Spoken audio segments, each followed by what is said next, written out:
Ano 1047.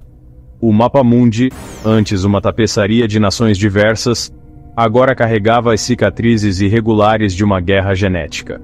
Os Ascendidos, como arrogantemente se autodenominavam, reinavam supremos.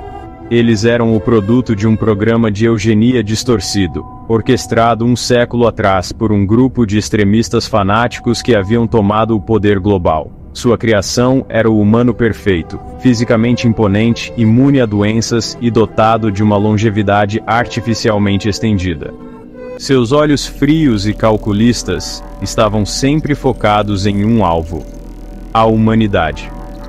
Os ascendidos viam os não modificados, os humanos básicos, aqueles que não haviam sido considerados dignos de melhoria genética, como inferiores, como aberrações a serem eliminadas. Viviam em metrópoles opulentas e reluzentes, onde a tecnologia servia a todos os seus caprichos. Os não modificados, por outro lado, existiam nas sombras. Bolsões dispersos de humanidade agarravam-se à vida nos cantos esquecidos do mundo, vivendo com medo dos expurgos implacáveis dos ascendidos, sobrevivendo como catadores e rebeldes. Os ascendidos não se contentavam com a mera subjugação, sua agenda era o extermínio. Eles viam os não modificados como uma doença que assolava o planeta, uma lembrança de um passado defeituoso que precisava ser apagado. Suas armas não eram bombas ou balas, mas horrores biológicos insidiosos, projetados especificamente para desmantelar a própria estrutura da imunidade humana. Sua campanha começou, não com um estrondo, mas com uma série de ataques silenciosos e sorrateiros. Na América do Norte, a arma era um coquetel de vírus e peptídeos projetados para romper o delicado equilíbrio da tolerância imunológica. O sistema imunológico do corpo, normalmente calibrado para distinguir entre o próprio e o não próprio, tornava-se hipersensível, atacando os próprios tecidos do corpo. O mecanismo era complexo. A arma tinha como alvo as células T reguladoras, os pacificadores do corpo. Essas células eram essenciais para suprimir as respostas autoimunes, e eram responsáveis por controlar a inflamação. Uma vez comprometidos, os sistemas imunológicos dos não modificados se tornaram uma faca de dois gumes. As pessoas desenvolveram reações alérgicas graves, muitas vezes fatais, às coisas mais simples: pólen de grama, pelos de animais de estimação, até mesmo suas próprias bactérias intestinais. A inflamação tornou-se crônica e debilitante, devastando seus órgãos e causando dor implacável. A comida se tornou um veneno, e a vida, uma luta constante contra a revolta interna. Cidades que antes brilhavam com a vida se tornaram cemitérios de sofrimento, ecoando com os gemidos dos doentes e o luto dos moribundos. A Europa foi o próximo alvo. O ataque aqui foi mais sutil, mas igualmente devastador. Os ascendidos liberaram um agente biológico que prejudicou o sistema imunológico inato, a primeira linha de defesa contra patógenos. Macrófagos e células assassinas naturais, geralmente os primeiros a responder a qualquer invasão, tornaram-se ineficazes. Eles eram incapazes de reconhecer patógenos ou incapazes de lançar uma resposta imune adequada. Agravando o dano, a apresentação de antígenos ao sistema imunológico adaptativo também foi comprometida. As células dendríticas, as apresentadoras profissionais de antígenos, não eram mais capazes de preparar as células T. Como resultado, os não modificados ficaram totalmente vulneráveis a infecções comuns. O menor resfriado podia se tornar mortal. Pneumonia, meningite e outras doenças anteriormente controláveis tornaram-se assassinas imparáveis. O continente foi engolido por uma onda de doenças e mortes. No leste europeu, Oriente Médio e Ásia, a terceira onda atingiu. Desta vez, os ascendidos liberaram uma arma biológica que tinha como alvo específico a ativação das células T. O sistema imunológico dos não modificados lutava, incapaz de montar uma defesa eficaz contra até mesmo patógenos simples, pois não conseguiam preparar adequadamente os linfócitos T citotóxicos e outras células T efetoras. Sem a capacidade de reconhecer e atacar células infectadas, os infectados se tornaram incubadoras ambulantes, espalhando doenças para qualquer um que ousasse se aproximar deles. Este terceiro ataque teve efeitos de longo alcance, prejudicando gravemente a capacidade do corpo de se adaptar a novas ameaças. Na Oceania, os ascendidos introduziram um retrovírus altamente modificado, que induziu um novo tipo aterrorizante de câncer. Esses tumores não apenas cresciam descontroladamente, eles manipulavam ativamente o sistema imunológico, voltando suas próprias defesas contra si mesmo. Os tumores liberavam citocinas que suprimiam a função das células T citotóxicas, enquanto também estimulavam o crescimento de células T reguladoras que protegeriam o próprio tumor. O resultado foi uma malignidade incrivelmente agressiva e intratável que rapidamente metastatizou, transformando o corpo em um campo de batalha que ele não poderia vencer. Os ascendidos assistiam com diversão indiferente, seus sensores e satélites avançados rastreando o declínio lento e agonizante da humanidade.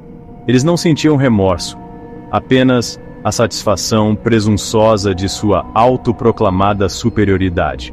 Mas havia dois continentes que permaneceram intocados por essa carnificina biológica: a África e a América Latina. Essas terras aprenderam as dolorosas lições do passado. Eles construíram sua força não por meio da manipulação genética, mas por meio da unidade e resiliência. Eles juntaram seus recursos, desenvolveram tecnologia de ponta e estabeleceram uma defesa formidável, protegendo-se efetivamente do alcance dos ascendidos. E eles perceberam o sofrimento. Eles assistiram o mundo entrar em colapso e os gritos por ajuda. Eles eram liderados pelo Brasil, uma nação que havia ressurgido das cinzas de seu próprio passado, para se tornar uma potência tecnológica e um farol de esperança. Eles eram a última esperança da humanidade. O primeiro capítulo foi um prelúdio para uma guerra pela sobrevivência. As notícias da campanha genocida dos ascendidos chegaram à África e à América Latina em sussurros fragmentados, carregadas por sinais de rádio desesperados e mensagens criptografadas, contrabandeadas através das redes globais. As imagens, embora muitas vezes borradas e distorcidas, foram suficientes para alimentar o fogo de uma resolução compartilhada. O mundo lá fora estava morrendo. Era seu dever garantir que a humanidade não o seguisse. A África, há muito marcada pela exploração e divisão, finalmente havia encontrado seu equilíbrio. As várias nações, tendo aprendido com séculos de opressão, haviam forjado fortes alianças, reunindo seus vastos recursos e conhecimento diverso. Eles construíram cidades que não eram apenas centros de avanço tecnológico, mas também polos de vida sustentável. Sua compreensão dos sistemas naturais estava integrada em todos os aspectos de seu design, e suas biociências e engenharia genética avançada eram empregadas não para alterar a humanidade, mas para aprimorá-la e adaptá-la às demandas de um planeta em mudança. A liderança era comprometida com a equidade e inclusão, vendo força na diversidade e cooperação, e havia desenvolvido contramedidas tecnológicas e biológicas sofisticadas contra os ascendidos, garantindo que seus sistemas imunológicos fossem fortalecidos. A América Latina, liderada pelo Brasil, era uma potência de inovação. O Brasil havia se tornado líder em energia sustentável e biotecnologia, desenvolvendo soluções engenhosas para combater os desafios ambientais globais. Eles foram pioneiros em computação quântica, inteligência artificial e ciência dos materiais, e criaram uma rede de cidades interconectadas que eram tecnologicamente avançadas e profundamente enraizadas em sua vibrante herança cultural. Sua liderança, marcada por uma independência feroz e um compromisso com a justiça social, ressoava profundamente com seu povo. Eles aprenderam com seu passado de instabilidade social e política e opressão, e estavam determinados a não repetir os mesmos erros, criando uma sociedade próspera e justa. Os dois continentes formaram uma aliança inquebrável, unidos por seus valores compartilhados e um inimigo comum. Eles compartilharam tecnologia, conhecimento e recursos, fortalecendo suas defesas mútuas e construindo uma força formidável contra a ameaça representada pelos ascendidos. Sua força militar combinada era incomparável. Eles construíram poderosos sistemas defensivos, escudos de energia, plataformas de armas automatizadas e recursos avançados de guerra cibernética que tornariam qualquer incursão dos ascendidos um pesadelo. Eles controlavam o fluxo de informações em seus continentes, combatendo efetivamente quaisquer tentativas de propaganda. Em seus laboratórios, cientistas corriam contra o tempo para entender a natureza das armas biológicas dos ascendidos, trabalhando incansavelmente para desenvolver vacinas e antídotos eficazes. O Brasil assumiu a liderança na coordenação de um esforço global de ajuda humanitária. Eles criaram uma vasta rede de túneis subterrâneos, alcançando bolsões desesperados de resistência dos não modificados ao redor do mundo. Eles construíram hospitais e centros de pesquisa ocultos, fornecendo ajuda médica e refúgios seguros para aqueles que conseguiram escapar do alcance dos ascendidos. Eles estabeleceram linhas de comunicação usando sistemas de comunicação quântica emaranhados, que eram impermeáveis à vigilância dos ascendidos. A liderança brasileira sabia que a guerra contra os ascendidos não seria vencida apenas pela força bruta. Eles precisavam de informação, conhecimento e, acima de tudo, da vontade de lutar de todos os não modificados. Dentro desses túneis e abrigos seguros, células de resistência começaram a se formar, liderados por cientistas, médicos e engenheiros que conseguiram fugir da Europa, América do Norte e Oriente Médio. Os não modificados começaram a replicar, refinar e adaptar as descobertas feitas pelo Brasil e pela África e começaram a estabelecer uma resistência global. Eles eram movidos por um desejo de vingança e uma recusa em aceitar seu destino. Eles se comunicavam por meio de mensagens codificadas e utilizando criptografia quântica avançada, coordenando operações de sabotagem em pequena escala contra a infraestrutura e linhas de suprimentos dos ascendidos, desferindo golpes sempre que e onde podiam. Essas células eram frequentemente pequenas e vulneráveis, mas eram tenazes. Eles eram as sementes da rebelião, nutridas pela esperança que a aliança entre a África e a América Latina havia acendido. Eles eram a prova tangível de que, apesar do poder dos ascendidos, a humanidade ainda não havia sido extinta. Eles sabiam que estavam lutando contra um inimigo poderoso, mas também sabiam que não estavam sozinhos. Os ascendidos, por sua vez, permaneceram complacentes, convencidos de que seu domínio era absoluto. Eles viam os não modificados como nada mais do que vermes, não como uma ameaça potencial ao seu domínio. Eles não tinham ideia dos planos meticulosos que estavam sendo traçados contra eles, sob a superfície, a rede de esperança se expandindo, as sementes da rebelião criando raízes. O palco estava agora montado para uma revolução global. As linhas de batalha estavam traçadas, os dois lados estavam separados. Um era de perfeição genética, crueldade e opressão, e o outro de esperança, resiliência e unidade. Os continentes da África e da América Latina se mantiveram firmes, prontos para liderar os não modificados à vitória, prontos para reivindicar o direito de existir. As redes subterrâneas, meticulosamente construídas pela Aliança da África e América Latina, começaram a vibrar com atividade.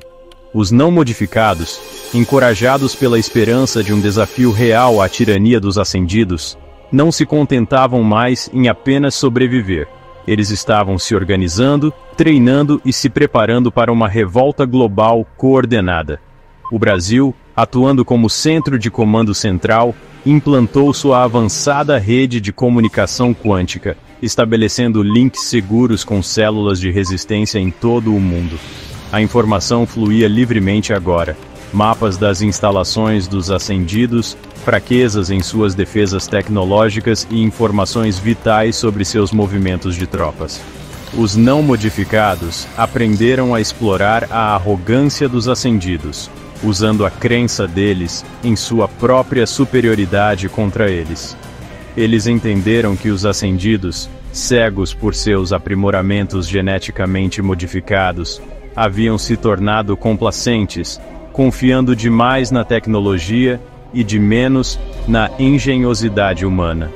Na América do Norte, células de resistência, compostas por cientistas, ex-militares e cidadãos comuns endurecidos por anos de sofrimento, concentraram-se em minar a logística e a infraestrutura dos ascendidos.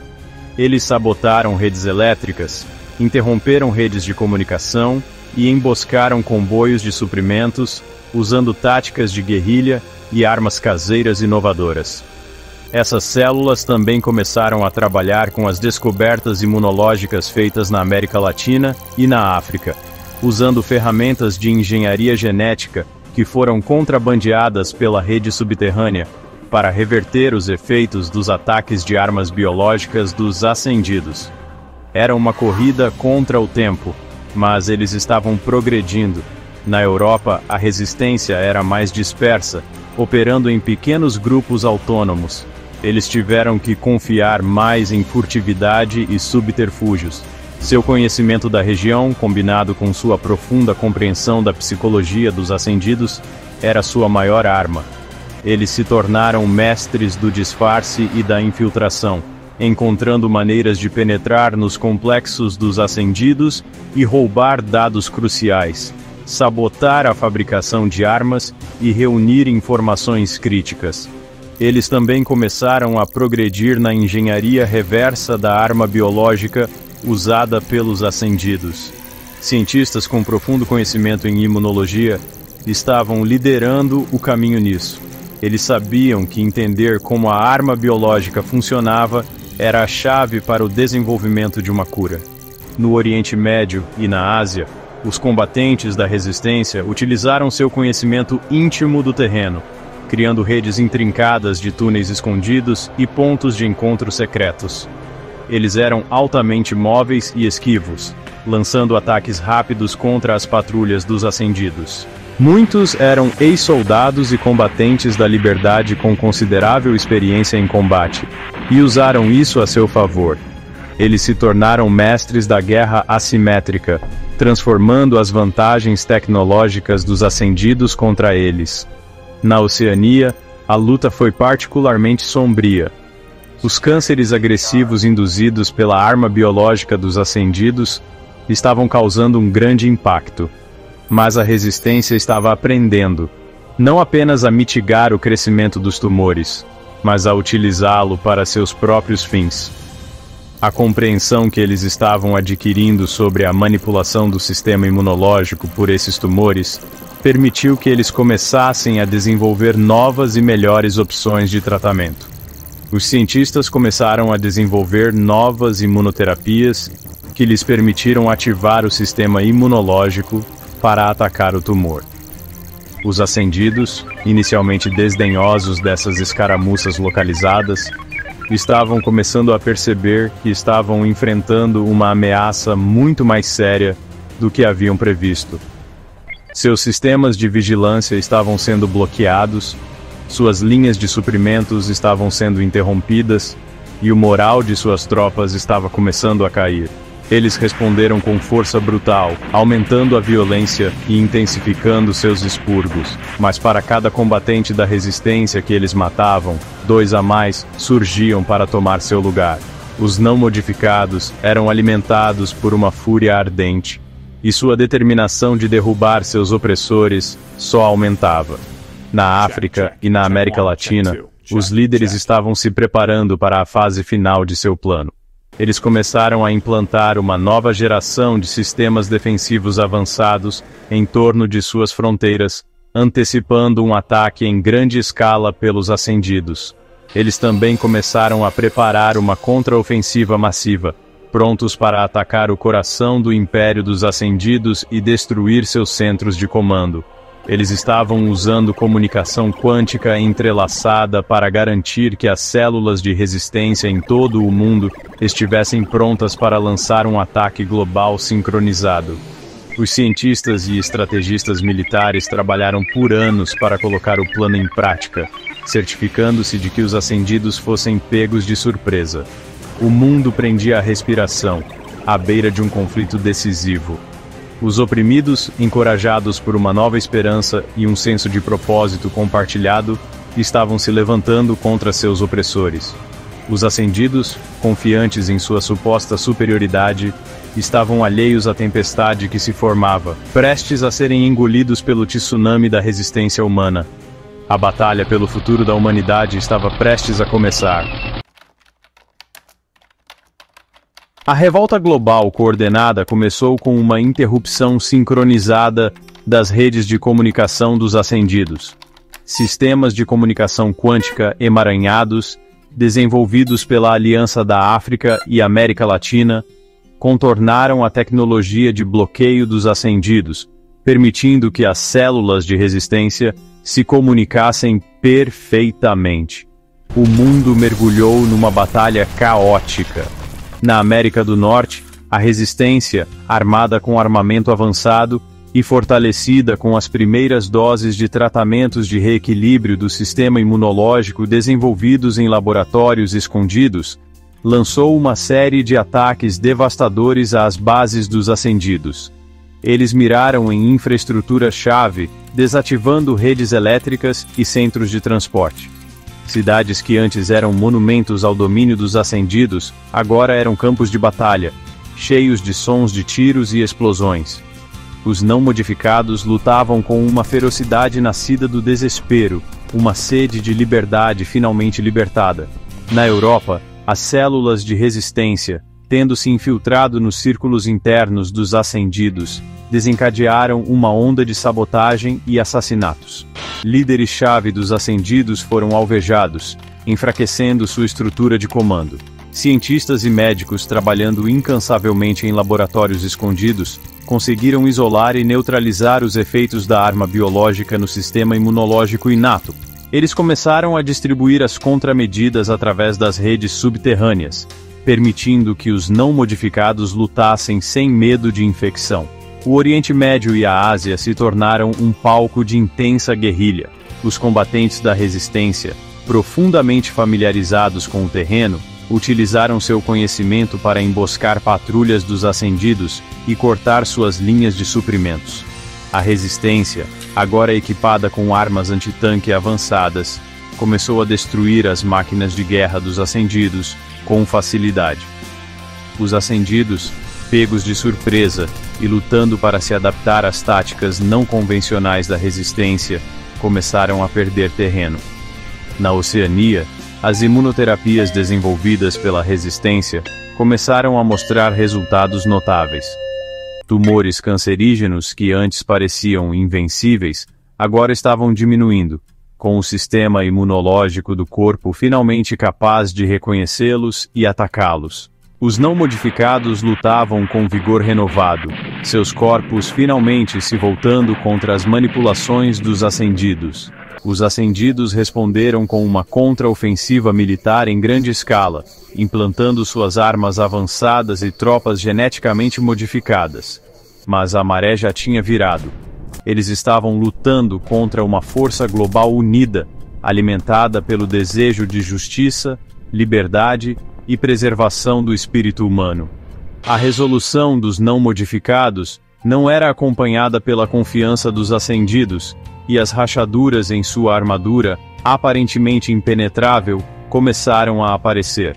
Os ascendidos estavam enfrentando pela primeira vez o poder combinado de uma resistência humana verdadeiramente unificada.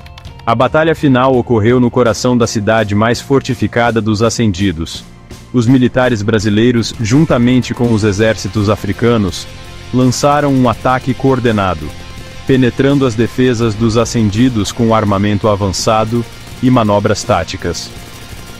Os não modificados, impulsionados por seus avanços tecnológicos e pela promessa de um novo amanhecer, lutaram lado a lado com seus aliados, lutando como um só. Os soldados geneticamente modificados dos ascendidos, antes considerados invencíveis, foram subjugados pela pura determinação e engenhosidade da resistência. A unidade dos não modificados, seu brilho estratégico e sua coragem avassaladora se tornaram as armas decisivas na luta por sua sobrevivência. Os ascendidos não eram páreo para o espírito humano, fortalecido pela esperança e por um objetivo comum. A batalha foi longa e árdua, mas, no final, a resistência prevaleceu. A liderança dos ascendidos foi capturada, sua estrutura de poder foi desmantelada, e seu reinado de terror finalmente acabou. Os soldados ascendidos restantes foram desarmados e enviados para centros de reeducação que ensinavam os valores da empatia e da cooperação. A era da supremacia genética foi extinta pelo poder duradouro da vontade humana. Após a Revolução, a Aliança da África e da América Latina trabalhou para reconstruir o mundo. Eles compartilharam sua tecnologia, conhecimento e recursos com o resto do mundo, ajudando a curar as cicatrizes da guerra genética. Eles estabeleceram uma nova ordem mundial baseada na igualdade, justiça e preservação da diversidade humana. Os não modificados começaram o longo processo de reconstrução do planeta, trabalhando juntos para criar um futuro melhor para todos. O mundo distópico havia sido destruído e uma nova alvorada havia surgido. A era dos ascendidos havia terminado, e o futuro da humanidade estava mais uma vez nas mãos da própria humanidade. As lições aprendidas com o conflito não seriam esquecidas. A manipulação genética tinha sido usada para subjugar e destruir, mas a unidade e a cooperação tinham o poder de libertar e reconstruir. O mundo foi salvo pela coragem e resiliência dos não modificados, e pelo laço inabalável entre a África e a América Latina, que se ergueram como faróis de esperança em um mundo que quase caiu na escuridão. A Revolução mostrou ao mundo que a verdadeira força não reside na manipulação genética, mas no espírito indomável da humanidade. O futuro era incerto, mas pela primeira vez em muito tempo, havia esperança.